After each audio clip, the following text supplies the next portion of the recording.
Shalom.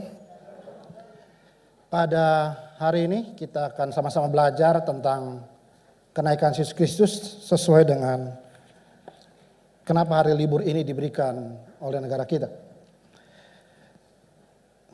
Boleh ditampilkan? Oke. Ya. Bukan suatu hari yang bisa kita lewatkan begitu saja. Hari ke-40 setelah hari Paskah, yaitu hari ini, kita bisa memperingati kenaikan Yesus Kristus. Ini satu hari yang penting. Kenapa saya katakan begitu? Karena kalau Bapak Ibu lihat, perhatikan, apakah libur hari ini merupakan libur seluruh dunia? Di website Public Holidays Global, nggak semua negara merayakan, tidak semua negara memberikan kesempatan buat orang Kristen untuk libur dan menghadiri ibadah kenaikan Yesus Kristus. Di luar negeri disebutnya Ascension of Jesus Christ Day. Di kita hari kenaikan Yesus Kristus. Ada di kalender hari kenaikan Isa Al-Masih. Itu sama semua. Dari Google saya lihat ada 11 negara. 11 negara, Jerman, Prancis, Austria, Belgia, Belanda, Luxembourg, Finlandia, Norwegia, Swedia. Itu di mana? Eropa semua. Kemudian ada nomor 10 Indonesia dan 11 Vanuatu. Hanya 11 negara yang membuat hari ini libur nasional. Tetangga kita bahkan negara Australia, negara Amerika yang dibilang dalam tulisan uangnya in God we trust, Inggris di mana pemerintah, kepala negaranya, kepala pemerintahnya diresmikan oleh gereja, tidak mengakui libur ini. Saya rindu Bapak Ibu menghargai kenapa bangsa Indonesia, negara kita memberikan kita kesempatan buat libur hari ini. Mari kita gunakan hari ini untuk sama-sama belajar bahwa kenaikan Yesus itu penting. Kalau Bapak Ibu tahu bagaimana sebuah hari libur dinyatakan, itu perlu namanya surat keputusan 3 menteri. Menteri Agama, Menteri Dalam Negeri, Menteri Aparatur Negara. Ingat Indonesia ada negara nomor 5 dengan 273 juta orang. Dibilang negara dengan mayoritas umat Islam terbesar di dunia. Tapi kita umat Kristen masih diberi kesempatan untuk merayakan, memperingati kenaikan Yesus. Itu yang maka saya bilang itu penting. Gunakan kesempatan ini. Kalau kita lihat sebenarnya, kita lanjut. Kenapa kenaikan Yesus Kristus penting? Kenaikan, karena sebelumnya dia telah datang ke dunia. Dia datang ke dunia menyelamatkan kita. Tuhan Yesus datang. Agama lain seperti yang dilihat di sebelah kanan, manusia mencari Allah dengan segala macam perbuatan baik, amal, tapi itu tidak membuat kita selamat. Kekristenan berbeda. Di mana Allah yang mengambil inisiatif turun datang dalam dunia, Tuhan Yesus datang untuk menyelamatkan kita. Kalau dia datang dari surga, hari kenaikan Yesus Kristus adalah menandakan bahwa dia balik ke tempat dia berada sebelumnya. Dan itu diakui di dalam pengakuan iman gereja kita. Pengakuan iman gereja Bethel Indonesia tadi kita baca, itu adalah versi ringkasnya. Kalau ini adalah versi panjangnya. Saya bacakan. Salah satu di bagian pengakuan iman gereja Bethel Indonesia berkata begini. Aku percaya Yesus Kristus adalah anak Allah yang tunggal, dilahirkan oleh perawan Maria yang dinaungi oleh Roh Kudus, bahwa Yesus telah disalibkan, mati, dikuburkan dan dibangkitkan pada hari ketiga dari antara orang mati, bahwa ia telah naik ke surga, duduk di sebelah kanan Allah Bapa sebagai Tuhan Juru Selamat dan pengantara kita. Kenapa kita perlu merayakan kenaikan Yesus Kristus? Karena ini bagian dari apa yang kita percaya. Bahwa Tuhan Yesus telah datang, disalibkan, mati di kayu salib, dikuburkan, dibangkitkan, akhirnya dia balik lagi ke surga, naik ke surga. Dari situ kita sama-sama belajar bahwa ini bukan sesuatu yang sederhana. Perlu kita peringati bahwa Allah kita yang berinisiatif menyelamatkan kita, saatnya sekarang dia kembali. Sesuatu yang penting pasti ada bukti-buktinya. Yang pertama kita lihat buktinya adalah murid-murid Yesus melihatnya terangkat ke surga. Di dalam Lukas 24 ayat 50 sampai 51 berkata gini, lalu Yesus membawa mereka murid-muridnya keluar kota sampai ke dekat Betania Di situ ia mengangkat tangannya dan memberkati mereka, dan ketika ia sedang memberkati mereka, ia berpisah dari mereka dan terangkat ke surga. Ada bukti di Alkitab bahwa murid-muridnya melihat Tuhan Yesus naik ke surga. Bukan cuma itu, di Kisah 1 ayat 9-11 juga berkata, sesudah Yesus mengatakan demikian, terangkatlah ia, Yesus, disaksikan oleh mereka, murid-muridnya, dan awan menutupnya dari pandangan mereka. Ayat ketiga, Markus 16 ayat 19 berkata gini, sesudah Tuhan Yesus berbicara demikian kepada mereka, terangkatlah ia ke surga, lalu duduk di sebelah kanan Allah Bapa. Maka tadi kita nyanyikan bahwa Yesus ada di sebelah kanan Bapa. Kenapa? Karena dia yang tadi 2000 tahun lalu datang, kemudian dia kembali terangkat ke surga dan dia sekarang duduk di sana. Itu yang disaksikan oleh murid-muridnya. Tapi ada bukti kedua. Stefanus melihat Yesus di surga. Di Kisah 7 ayat 55-56 berkata begini, tetapi Stefanus yang penuh dengan Roh Kudus menatap ke langit lalu melihat kemuliaan Allah dan Yesus berdiri di sebelah kanan Allah Bapa. Lalu katanya, sungguh aku melihat langit terbuka dan anak manusia berdiri di sebelah kanan Allah. Jadi bukan saja murid-murid melihat, tapi Stefanus, martir pertama, dia melihat Tuhan Yesus sudah di surga, di sebelah kanan Allah. Ini suatu bukti yang penting buat kita bahwa apa yang kita percaya itu adalah nyata. Ada saksi-saksi yang melihatnya.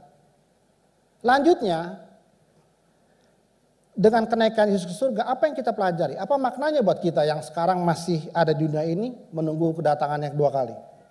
Yang pertama, kenaikan Yesus Kristus ke surga, yang pertama menandakan bahwa misi Yesus telah selesai. Matius 20 ayat 28 berkata begini, sama seperti anak manusia, yaitu Yesus datang bukan untuk dilayani, melainkan untuk melayani. Untuk memberikan nyawanya menjadi tebusan bagi banyak orang. Di mana dia memberikan nyawanya? Di kayu salib. Karena itu di waktu Paskah kita belajar ayat ini. Yohanes 19 ayat 30. Sesudah Yesus meminum anggur asam, ini salah satu perkataan di kayu salib. Berkatalah ia, Yesus, sudah selesai.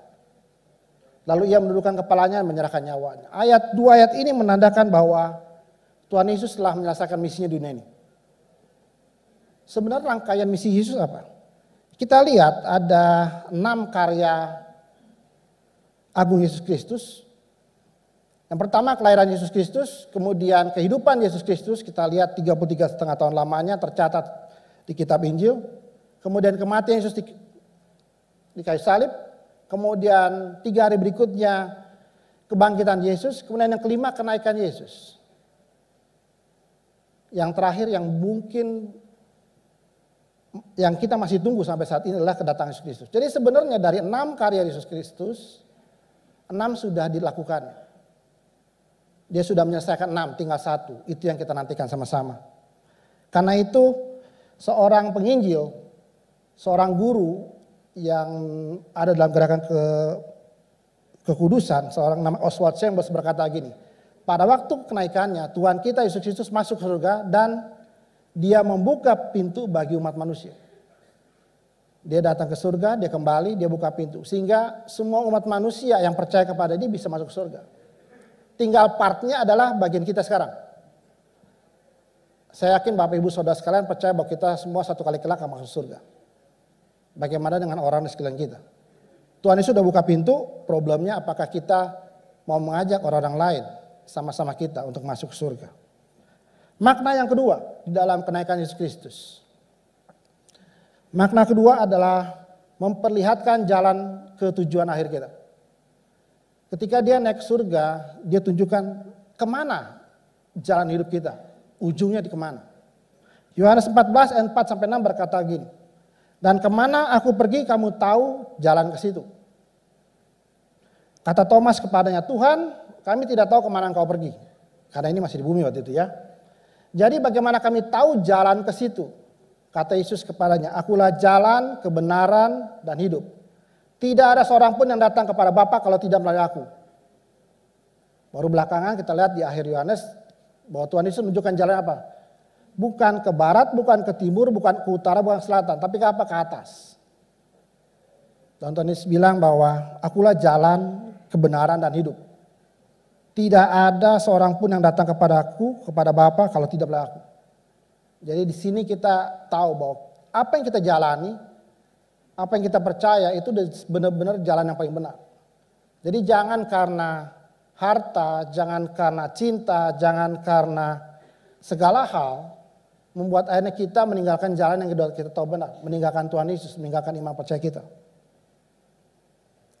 Selain memperlihatkan jalan yang benar pada kita, Tuhan Yesus juga makna ketiga menyediakan tempat bagi kita. Dia naik untuk menyediakan tempat bagi kita. Yohanes 14 ayat 2 sampai 3 berkata gini, di rumah Bapakku surga banyak tempat tinggal. Jika tidak demikian tentu aku mengatakannya kepadamu sebab aku pergi ke situ untuk menyediakan tempat bagimu. Apabila aku telah pergi ke situ dan telah menyediakan tempat bagimu, aku akan datang kembali dan bawa kamu ke tempatku, supaya di tempat di mana aku berada, kamu pun berada. Jadi kita tahu bahwa ujung kita bukan di TPU Petamburan. Ujung kita di mana? Surga. Tuhan Yesus sudah sediakan tempat buat kita. Tinggal kita mau nggak ke sana. Caranya ya pertahankan iman kita. Tetap jadikan Tuhan Yesus juru selamat kita tidak pindah ke jalan lain. Di Efesus 2 5 sampai 6 berkata begini. Telah menghidupkan kita bersama-sama dengan Kristus sekalipun kita telah mati oleh kesalahan kita. Oleh kasih karunia kamu diselamatkan. Dan di dalam Kristus Yesus ia telah membangkitkan kita juga dan memberikan tempat bersama-sama dengan dia di surga. Ini iman percaya kita. Satu kali kelak kita akan kembali ke sana. Tempatnya sudah ada, sudah disediakan Tuhan. Problemnya adalah kalau kita belum balik ke sana artinya kita masih punya tugas di dunia ini. Sebagai ayah, sebagai ibu, sebagai istri, sebagai suami, sebagai teman, sebagai anak, sebagai kakek, nenek. Kita masih ada di sini karena kita masih ada tugas dari Tuhan Yesus supaya orang lain bisa ikut sama kita ke surga. Seorang penginjil dan guru bernama Billy Graham berkata begini. Saya tidak akan pergi ke surga karena saya seorang pengkhotbah. Saya akan pergi ke surga sepenuhnya atas jasa Kristus. Tadi dikatakan oleh kasih karunia kita bisa selamat. Oleh kasih karunia juga kita juga akan satu kali ketak bersama dengan Yesus di surga. Selain itu, makna kenaikan Yesus yang keempat adalah menggenapi janji dan nubuat kedatangan kedua. Di dalam pengakuan iman Gereja Bethel Indonesia, tadi kita cuma baca yang ringkas. Ini panjang. Makanya kita dalam ibadah-ibadah kita nggak baca semuanya. Saya bacakan yang lengkapnya di salah satu poin dikata begini. Aku percaya bahwa Tuhan Yesus akan turun dari surga. Untuk membangkitkan semua umatnya yang telah mati. Dan mengangkat semua umatnya yang masih hidup. Yaitu kita. Lalu bersama-sama bertemu dengan dia di udara. Dan kemudian ia akan datang kembali bersama orang kudusnya untuk mendirikan kerajaan 1000 tahun di bumi ini. Dari pengakuan iman ini kita tahu bahwa Tuhan Yesus datang 2 kali. Yang pertama, dia mengangkat kita. Pertemuannya di udara. Berikutnya, dia datang ke bumi ini. Itu dinyatakan di 1 Tesalonika 4 ayat 16-17. Dikatakan begini. 1 Tesalonika 4 ayat 16-17. Sebab pada waktu tanda diberi, yaitu pada waktu penghulu malaikat berseru, sangkakala Allah berbunyi, maka Tuhan sendiri akan turun dari surga. Dan mereka yang mati dalam Kristus akan lebih dahulu bangkit. Jadi, saudara, teman, kerabat kita yang sudah dikuburkan, dia dulu bangkit. Akan terjadi kehebohan di TPU Petamburan. Kenapa tiba-tiba banyak orang situ? Kenapa? Semuanya bangkit. Dan mereka yang mati dalam Kristus akan lebih dulu bangkit. Sesudah itu kita yang hidup, yang masih tinggal akan diangkat bersama-sama dengan mereka dalam awan-awan.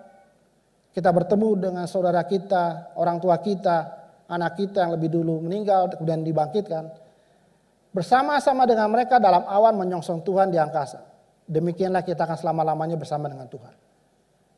Itu kedatangan kedua di mana kita dijemput. Yang keduanya contohnya seperti ini. Supaya ada bayangan. Tuhan Yesus nggak menjejakkan tapi dia di awan-awan, kita yang menyongsong dia. Kok bisa kita terangkat? Ada bagian berikut yang saya jelaskan. Di Kisah 1 ayat 10 sampai 11 juga berkata begini, mereka sedang menatap ke langit waktu ia naik, tiba-tiba berdirilah dua orang yang berpakaian putih dekat mereka dan berkata kepada mereka, hai orang-orang Galilea, murid-murid Yesus, mengapa kamu berdiri di situ, berdiri melihat ke langit? Yesus ini yang terangkat ke surga meninggalkan kamu akan datang kembali dengan cara yang sama seperti kamu melihat dia naik surga. Ada dua titik kedatangan. Yang satu di udara menjemput kita, yang satu dia menjejakkan lagi. Bedanya apa? Ini sebagai pengetahuan Bapak Ibu bahwa ini yang kita imani. Di pengangkatan orang percaya yang ada di 1 Tesalonika 4 ayat 16 sampai 17 dan kedatangan kali kedua di Kisah 1 ayat 11 kita lihat ini. Yang pertama Yesus Kristus datang di awan, sedangkan di Kisah 1 Yesus datang ke bumi, menjejakkan kembali di mana waktu dia naik. Di pengangkatan Yesus datang bagi kita, menjemput kita, orang-orang kudusnya yang telah diselamatkan. Tapi di kedatangan ketika Yesus datang menjejakkan ke bumi, Yesus Kristus datang bersama orang kudusnya. Kita yang tadinya udah naik ke surga, datang lagi untuk memerintah dalam kerajaan 1000 tahun. Seperti apa? Ini semua bicara futuristik banget. Tapi itu yang kita percaya. Ada gambar ini, mungkin agak kecil. Ini gambar dari penciptaan di sebelah kanan sampai ke kekekalan sebelah kiri. Mungkin lebih dekat, lebih kecilnya begini. Salib itu di mana Tuhan Yesus dibangkitkan. Kemudian ada anak panah berikutnya, Jesus Ascension, itu kenaikan Kristus. Ada panah kecil, itu Roh Kudus turun 10 hari kemudian. Kita adalah yang ada gambar hitam orang itu. Next dari kehidupan kita apa? Ada rapture, pengangkatan orang percaya. Kemudian ada panah keturun, itu ketika Tuhan Yesus datang ke dunia kedua kali untuk memerintah 1000 tahun. Ini yang kita percaya. Problemnya adalah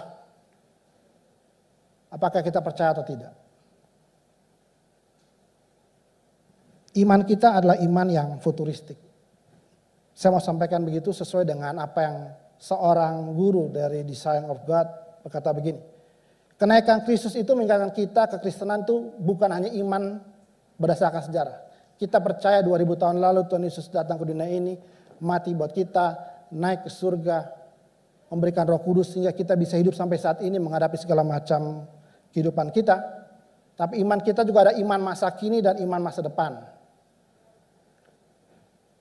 Di mana satu kali kelak kita akan diangkat kembali ke surga.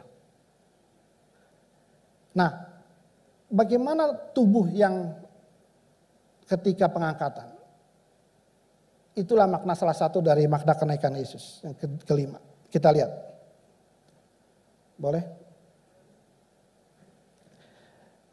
Di dalam kenaikan Yesus itu diperlihatkan ada tubuh kemuliaan, tubuh yang diangkat, terangkat ke surga itu seperti apa? Dikatakan begini. Oke.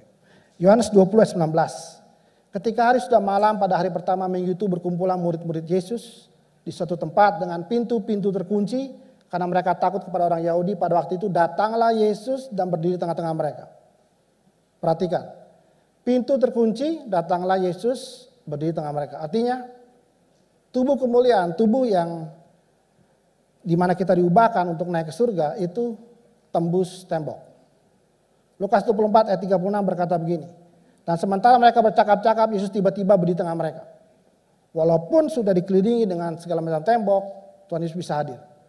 Tubuh kemuliaan tembus tembok. Kemudian kita lihat juga Lukas 24 ayat 31. Ketika itu terbukalah mata mereka dan mereka pun mengenal dia. Ini di dalam perjalanan Emmaus. Tapi ia lenyap dari mereka. Tiba-tiba tidak kelihatan. Padahal di dalam perjalanan Emmaus, kisah perjalanan Emmaus, kita lihat bahwa Tuhan Yesus berbicara dengan mereka. Tuhan Yesus makan dengan mereka. Tapi setelah mereka sadar bahwa itu Tuhan Yesus menghilang. Itulah salah satu ciri dari tubuh kemuliaan, tubuh yang diangkat ke surga. Lukas 24 ayat 42 sampai 43 berkata gini. Lalu mereka memberikan kepadanya sepotong ikan goreng. Ia mengambilnya dan memakannya di depan mata mereka. Ini sesudah kebangkitan.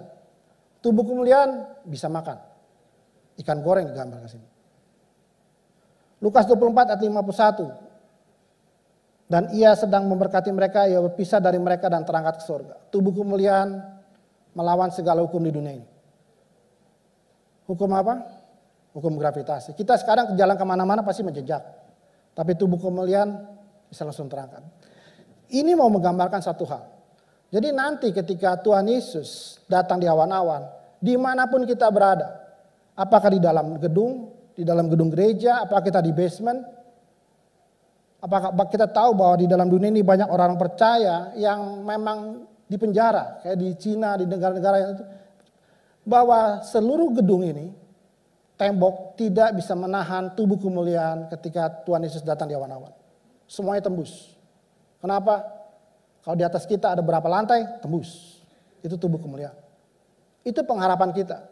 Itu yang juga menjadi pengharapan seorang motivator. Kita lihat namanya Nick Vujicic.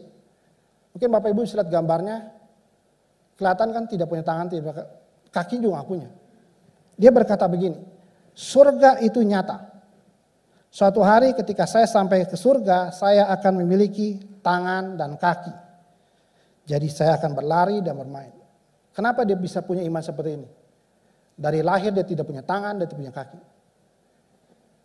Kalau Bapak Ibu bisa searching, dia pernah mengalami begitu down. Kenapa? Karena dia diciptakan tidak punya tangan, tidak punya kaki.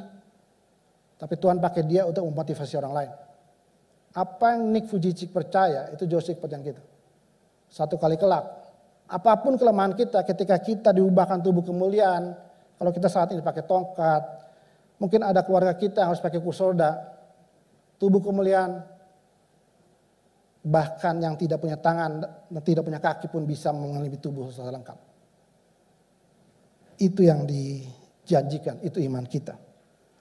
Dan makna terakhir dari kenaikan Yesus Kristus adalah bahwa kenaikan Yesus Kristus menandakan peralihan suatu era atau masa karya. Yohanes 16 ayat 7 berkata gini, namun yang benar kukatakan ini kepadamu adalah lebih berguna bagi kamu jika aku pergi, jika Tuhan Yesus pergi. Sebab jikalau aku Yesus tidak pergi, penghibur tidak akan datang kepadamu, tetapi jikalau aku pergi, aku akan mengutus dia Roh Kudus kepadamu. Kita lihat berikutnya, Yohanes 14 ayat 16 sampai 17. Aku Yesus akan meminta kepada Bapa dan ia akan memberikan kepadamu seorang penolong lain, supaya ia menyertai kamu selamanya, yaitu Roh kebenaran. Dunia tidak dapat menerima dia sebab dunia tidak melihat dia, tidak mengenal dia, tapi kamu mengenal dia, Roh Kudus. Sebab Roh Kudus menyertai kamu dan akan diam di dalam kamu. Kenaikan Yesus Kristus merupakan tanda bahwa masa Tuhan Yesus sudah berakhir. Dan masa Roh Kudus mulai. Antara kenaikan Yesus Kristus dan Pentakosta itu ada selang 10 hari. Itu adalah masa persiapan kedatangan Roh Kudus. Di mana kalau kita lihat di kisah Rasul bagaimana semua murid-muridnya berdiam di Yerusalem menantikan Roh Kudus. Jadi ketika Tuhan Yesus naik ke surga bukan berarti dia meninggalkan kita orang percaya. Dia memberikan Roh Kudus. Di dalam Roma 8 ayat 26 berkata begini. Roh itu membantu kita dalam kelemahan kita. Sebab kita tidak tahu bagaimana sebenarnya kita harus berdoa. Roh sendiri berdoa untuk kita kepada Allah dengan keluhan-keluhan yang tidak terucapkan. Mungkin kita punya banyak masalah, kelemahan. Siapa yang bantu kita? Roh Kudus. Roh Kudus itu dikatakan tadi, Yohanes 14 ayat 17, ada di dalam kita. Roh Kudus yang buat kita bisa menghadapi semua ini. Makanya dikatakan Roh Kudus adalah, pertama Roh Kudus adalah penghibur. Kita lihat. Roh Kudus adalah roh penolong. Bisa ditampilkan? Roh Kudus adalah penghibur, roh penolong. Di dalam bahasa Inggris, Roh Kudus disebut Holy Spirit, lebih bagus lagi dikatakan helper. Di dalam NASB helper. Artinya apa? Dia menolong kita. Dikala kita susah, dikala kita punya banyak masalah. Roh Kudus dikatakan juga di NIV, itu salah satu terjemahan bahasa Inggris, counselor. Counselor itu apa? Ketika kita punya masalah, kita cerita, Roh Kudus mendengarkan. Mungkin orang tua kita, mungkin anak kita, mungkin seluruh keliling kita tidak tahu masalah kita, tapi Roh Kudus itu counselor. Dia meneguhkan kita. Dikatakan juga Roh Kudus itu Holy Spirit advocate, pembela kita. Ketika tidak ada orang lain yang membela kita, Roh Kudus ada membela kita. Dikatakan juga Holy Spirit itu intercessor, pendoa syafaat. Tadi dikatakan ketika kita nggak sanggup berdoa menyatakan segala keluhan kita, Roh Kudus yang berdoa pada Allah. Dikatakan juga Holy Spirit strengthener di Amplified Bible. Strengthener itu apa? Pemberi kekuatan. Ini saya mau sampaikan ke Bapak Ibu sekalian, saudara-saudara sekalian bahwa 10 hari ke depan kita ada rangkaian doa Pentakosta. Di situ kita kenal pribadi Roh Kudus seperti apa. Yang menolong kita, yang menjadi konselor buat kita, pembela kita, pendoa buat kita, pemberi kekuatan buat kita. Tuhan Yesus yang udah naik. Tapi ada Roh Kudus yang yang mendampingi kita, memelihara kita dikatakan. Kita lihat terakhir adalah kenaikan Yesus Kristus punya 6 makna. Yang pertama, Yesus Kristus telah selesai di dunia ini. Karyanya selesai, kelanjutannya cuma tinggal kedatangannya, itu yang ketujuh. Dikatakan yang kedua, dia udah tunjukkan jalan tujuan akhir kita, bahwa ujung akhir kita adalah surga. Kalau kita masih bisa hidup saat ini, ujungnya nanti kita akan diubahkan dengan tubuh kemuliaan dan naik surga. Buat teman-teman, buat saudara kita yang sudah meninggal, satu kali kelak akan mereka dibangkitkan. Semua berjalan ke satu jalan menuju surga. Makna ketiga kita belajar bahwa ada tempat buat kita di surga. Tempat itu sudah tersedia, sudah Tuhan siapkan. Kalau kita belum bisa menikmatinya itu karena masih ada tugas yang harus kita selesaikan di dunia ini. Makna keempat, bahwa dengan kenaikan Tuhan Yesus ada janji nubuat mengenai kedatangan Tuhan. Yang paling dekat adalah kedatangannya di awan-awan dan kita akan terangkat dengan tubuh kemuliaan. Kita tadi udah lihat bagaimana tubuh kemuliaan bisa tembus semuanya. Tembus segala tembok. Kalaupun kita ada di basement semua tembus. Dan kita tahu bahwa kenaikan Yesus merupakan peralihan era. Di mana kalau Bapak Ibu lihat tema kita bulan ini, Impactful Disciples. Selama Tuhan Yesus ada, murid-murid Tuhan Yesus apa? Tidak terlihat pengaruhnya. Tapi ketika Tuhan Yesus naik ke surga, mereka menanti 10 hari, Roh Kudus turun. Bapak bisa lihat di kisah para rasul. Atau lebih tepatnya kisah Roh Kudus. Kisah para rasul yang dipenuhi Roh Kudus. Kita lihat bagaimana murid-murid berpengaruh. Kita pun juga bisa berpengaruh. Ketika kita mengandalkan Roh Kudus. Di akhir firman Tuhan pada ini kita mau belajar sama-sama. Ini adalah iman kita. Pertanyaan cuma ada 2. Jika siang ini Anda meninggal, apakah Anda sudah siap kembali ke surga? Jika siang hari ini Yesus datang di awan-awan, apakah Anda sudah siap diangkat ke surga? Silakan jawab sendiri. Kalau Anda bilang belum siap, saya mau sampaikan satu hal. Tuhan Yesus itu juru selamat kita. Kita bisa naik ke surga, kita bisa terima keselamatan cuma dengan kita percaya. Keselamatan dan surga itu anugerah buat kita. Di dalam sebuah lagu, ini akan kita nyanyikan. Lagu itu adalah judulnya Zaman Elia. Refnya buat saya merupakan ref pengharapan. Saya undang song leader singer untuk maju. Dikatakan begini dalam ref itu. Dia datang di atas awan. Tampil bersinar surya kebenaran. Angkat suara, ini tahun Yobel. Tahun Yobel artinya apa? Tahun keselamatan, tahun pemulihan.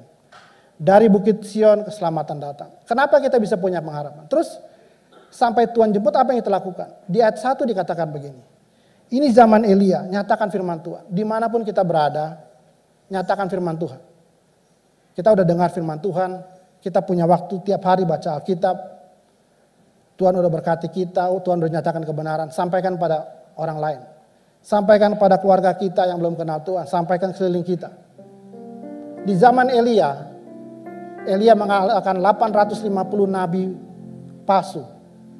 Untuk menunjukkan bahwa Tuhan Yesus, bahwa Allah itu Allah yang hidup. Dan Baal dan Sisera itu semua mati. Allah kita Allah yang hidup. Tunjukkan itu kepada sekeliling kita.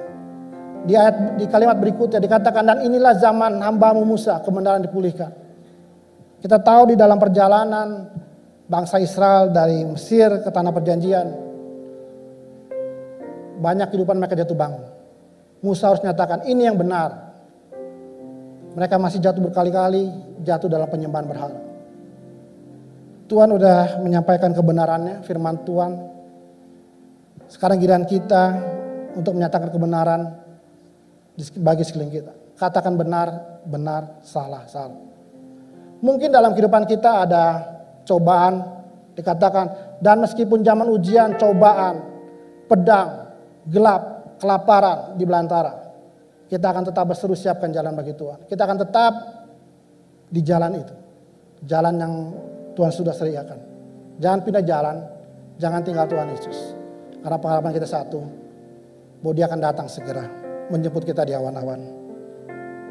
Mari kita bangkit berdiri, saudara sekalian. Kita akan nyanyikan lagu ini.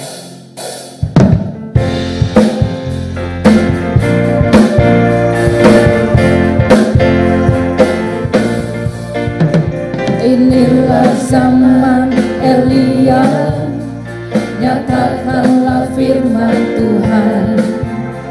Dan inilah zaman hamba-Mu Musa, kebenaran dipulihkan.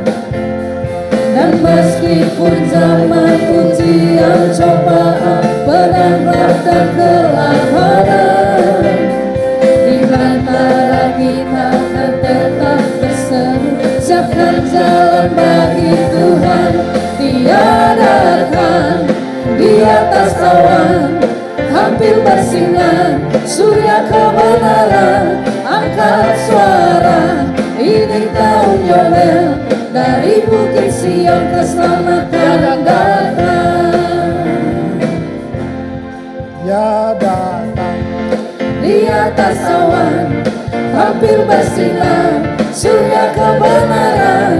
Angkat suara, ini tahun Yobel, dari Bukit Sion keselamatan datang. Mari kita berdoa Bapak Ibu sekalian. Tuhan Yesus, terima kasih untuk kebenaran firman Tuhan yang Kau telah sampaikan buat kami. Engkau meneguhkan kami bahwa Engkau telah menyelesaikan misimu di dunia ini. Engkau telah balik ke surga. Engkau telah menunjukkan bahwa tujuan akhir kami adalah kembali ke surga bersamamu. Engkau telah menyediakan tempat buat kami. Kami bersyukur untuk itu. Kami menantikan janji-Mu Tuhan, bahwa Engkau akan datang kedua kali untuk menjemput kami di awan-awan. Mungkin masamu di dunia ini sudah selesai, tapi Engkau mengirimkan Roh Kudus buat kami. Roh Kudus, jadilah penolong dan menghibur kami, sehingga kami kuat menghadapi kehidupan kami. Apapun yang kami hadapi, segala cobaan, ujian, pedang, gelap, kelaparan, apapun itu, kami tahu Roh Kudus Engkau meneguhkan kami. Tuhan Yesus, kami menantikan kedatangan-Mu. Kami mau Tuhan, nyatakan firman-Mu dalam kehidupan kami sehari-hari. Kami menyatakan kebenaran bagi sekeliling kami. Kami mau menjadi terang dan garam, sehingga orang di sekeliling kami mengenal-Mu. Sehingga bukan kami saja yang akan datang ke surga. Seluruh keluarga kami, seluruh orang yang kenal kami, sekeliling kami, bisa terangkat ke surga bersama-sama dengan-Mu. Terima kasih Tuhan, biarlah firman-Mu pada hari menjadi rema, pesan pribadi buat kami. Sehingga hidup kami di dunia ini bukan hidup yang main-main, tapi hidup untuk memberi pengaruh. Karena kami tahu Roh Kudus di dalam kami, buat kami sanggup memberi pengaruh buat sekeliling kami. Sehingga melalui kami, nama-Mu saja dipermuliakan. Terima kasih Tuhan Yesus, hamba-Mu telah selesai berbicara, tapi Roh Kudus berbicara terus. Ingatkan kebenaran firman Tuhan yang telah kami pelajari pada hari ini. Dalam nama Tuhan Yesus kami berdoa. Amin. Silakan duduk Bapak Ibu sekalian.